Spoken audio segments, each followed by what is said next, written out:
لو كنتم زيي بتحبوا جدا الفراخ البانيه وكل فترة بتحبوا تبدأوا بيها صنف جديد يغير الروتين ويخرجنا بره الصندوق، يبقى أكيد وصفتنا النهاردة لتوست الفراخ البانيه بالخضار المشكل هتعجبكم. لو أول مرة تشوفوني أنا دكتورة سهى، أتمنى تشتركوا في القناة وتعملوا لي لايك وشير. أنا عندي نص كيلو من الفراخ البانيه، هضيف عليهم بصلاية مبشورة والبهارات بتاعتي كركم وكاري وملح وفلفل وبابريكا مدخنة وتوم بودرة وبصل بودرة وشوية سماق، وهدعكم كويس قوي وانزل عليهم بمعلقة كبيرة من صوص البابريكا ومعلقة من دبس رمان اللي بيديها طعم حلو قوي، وادعكم حلو قوي، واضيف معلقتين من الزيت واغطي عليها واسيبها في التلاجة لمدة ساعتين. وبعدين هبقى اعمل العجينة بتاعتي، معلقة صغيرة من الخميرة الفورية ومعلقة من البيكنج باودر ومعلقة من السكر، واسيب الخميرة بتاعتي تتفاعل.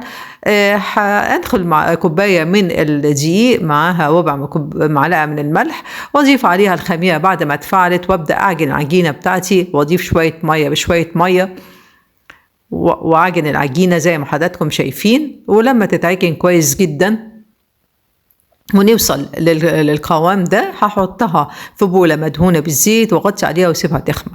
في الوقت اللي بتخمر فيه العجينة هبدأ اشوح الفراخ بتاعتي على الوجهين بالشكل ده لحد ما تستوي كلها كده. وفي نفس الطاسة هبدأ احط الطماطم وفلفل الوان اخضر واصفر واحمر، وهنزل عليهم كمان بطاطس بس تكون متقطعه تخين شويه. احط كل البهارات اللي انا حطيتها على الفراخ واغطي عليها واسيبها تستوي.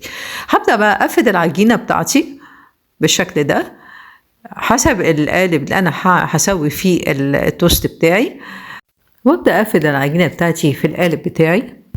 هيكون في الوقت ده الفراخ بتاعتي بردت والخضار اللي استوى برد، وهبدأ ارص طبقات من الفراخ البانيه وفوقيها الخضار، طبقتين 3 حسب القالب اللي انتوا بترصوا فيه، وهقفل عليه بالشكل ده كويس قوي، وهنزل عليه بمعلقة من الزيت وادهنه حلو قوي واغطي عليه وسيبه يخمر. ولما يخمر ادخله فرن سبق تسخينه 220 درجة عشان تطلع بالشكل ده. اغطيه عشان الوش بتاعها ما ينشفش.